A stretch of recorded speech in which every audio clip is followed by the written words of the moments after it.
Señor mío y Dios mío, creo firmemente que estás aquí, que me ves, que me oyes. Te adoro con profunda reverencia. Te pido perdón de mis pecados y gracia para hacer con fruto este rato de oración.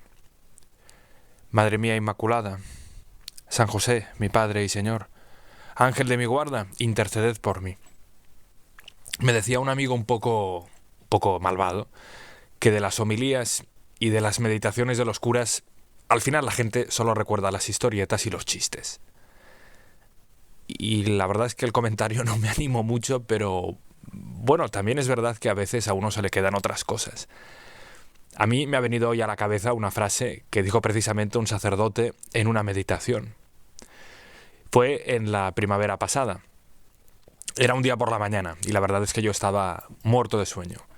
Y aquello que se te caen los párpados y empiezas a dar cabezadas, ya me perdonarás, Señor, pero bueno, de golpe el sacerdote, un hombre muy sabio, al que le gustaban los juegos de palabras, va y suelta la siguiente frase. No nos cambian las cosas que hacemos, nos cambia lo que queremos cuando hacemos las cosas que hacemos. Y claro, aquel acertijo, la verdad es que tuvo eficacia porque me despertó de golpe. No me acuerdo muy bien del resto de la meditación, pero la frase se me quedó grabada y pasé los minutos siguientes dándole vueltas. Y hoy, al leer el Evangelio de la misa, me ha vuelto de nuevo a la cabeza esta frase. San Marcos nos relata un episodio singular, uno de aquellos momentos en los que se acercan algunos a preguntarle al Señor sobre su modo curioso de actuar y de enfocar las cosas. Así empieza el evangelista.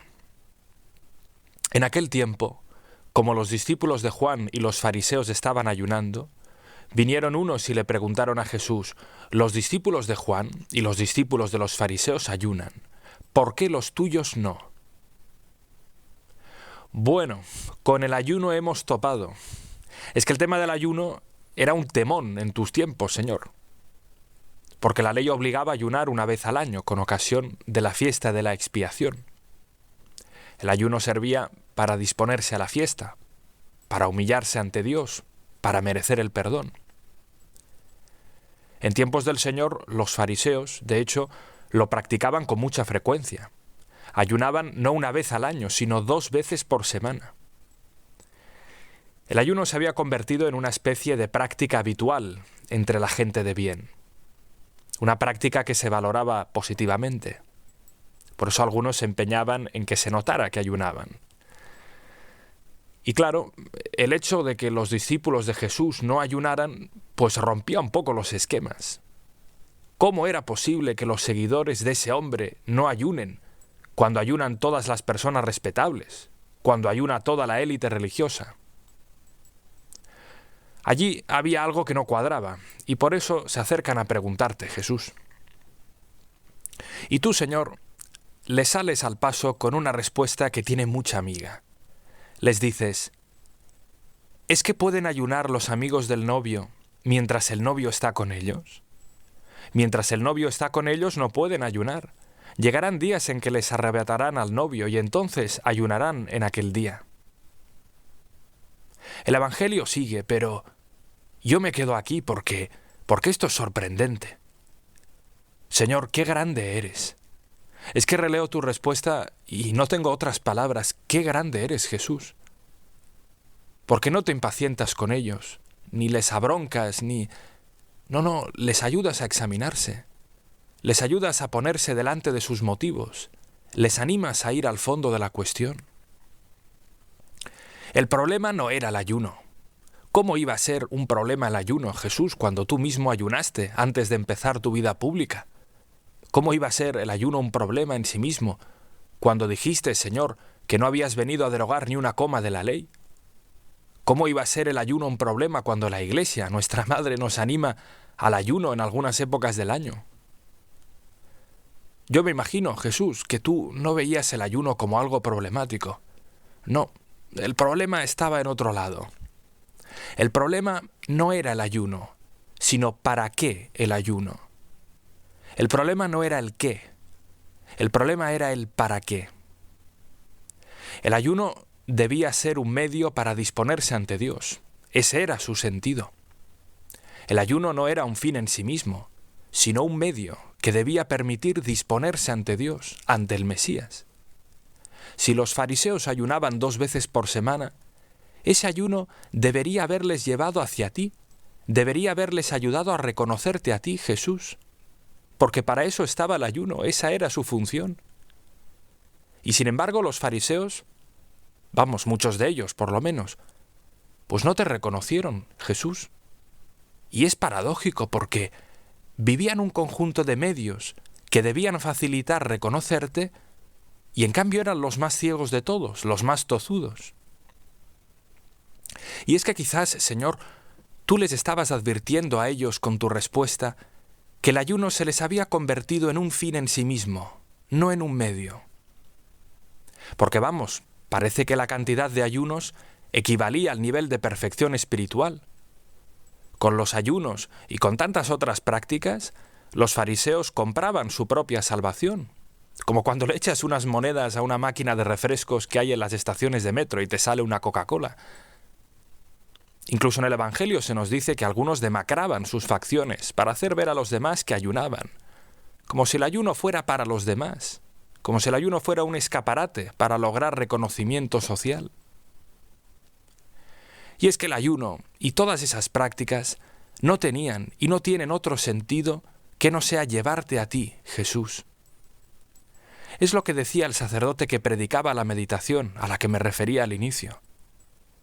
No nos cambian tantas veces las cosas en sí mismas, sino aquello que perseguimos cuando hacemos esas cosas. Hay cosas que pueden ser buenas, pero que hechas con intenciones malas o egoístas, pues se quedan en nada. Ellos, los fariseos, perseguían con el ayuno no tanto disponerse ante ti, sino perfeccionarse ellos mismos. Se identificaban en el fondo con ellos mismos. Por eso no podían reconocerte. Ayunar por ayunar, pues en el fondo nos deja igual. Con más hambre, desde luego, pero nos deja igual. Ayunar para poder reconocer a Dios, caramba, eso ya es otra cosa. Por eso, Jesús, pienso yo que añadiste aquello de que no tiene sentido ayunar si los amigos están con el esposo. Con tu respuesta, Señor, es como si les dijeras a los fariseos: oye, ¿de qué os sirven a vosotros estos ayunos que echáis en falta en mis discípulos, cuando vosotros no me habéis reconocido y ellos sí y están conmigo? Porque así estaban los discípulos. Ellos estaban reconociendo y abriendo las puertas a aquel al que deberían reconocer y abrir las puertas los otros a través de sus múltiples ayunos. El ayuno era necesario no en sí mismo, sino como medio para llegar a ti. Por eso dices que los discípulos ayunarán. Claro que ayunarán, porque como todos, como tú y como yo, tienen necesidad de medios. Es como si tú, Jesús, quisieras decir: mis discípulos ayunarán, pero no como vosotros ayunáis. Vosotros ayunáis por ayunar, como un fin en sí mismo. Ellos ayunarán para encontrarme, para no perder sensibilidad, para saber reconocerme cuando yo les falte. Yo te pido perdón, Señor, si a veces he hecho cosas buenas, pero no por buscarte a ti, sino para quedar tranquilo conmigo mismo, o para sentirme seguro, salvado, o para lo que sea. Porque podemos rezar y hacer sacrificios y romerías y dar limosnas y dedicar tiempo a los demás y novenas y 1000 cosas que están muy bien, pero si todo eso no lo hacemos con la intención de buscar a Jesús y de encontrarle, si todo eso lo hacemos un poco por nosotros mismos, pues no sé, yo creo que al final todo eso nos deja un poco secos, un poco ciegos. Gracias, Señor, porque nos ayudas y nos das luz. Nos gustaría rezar, nos gustaría mortificarnos, acudir a los sacramentos, lo que sea, pero por ti, Jesús, para estar cerca de ti. Te pido, Señor, que los medios sean siempre medios, no fines en sí mismos. Te pedimos, Jesús, no hacer cosas sin más, sino hacer las cosas por razones, y no por cualquier razón, sino por las razones que valen la pena. Te doy gracias, Dios mío, por los buenos propósitos, afectos e inspiraciones que me has comunicado en esta meditación.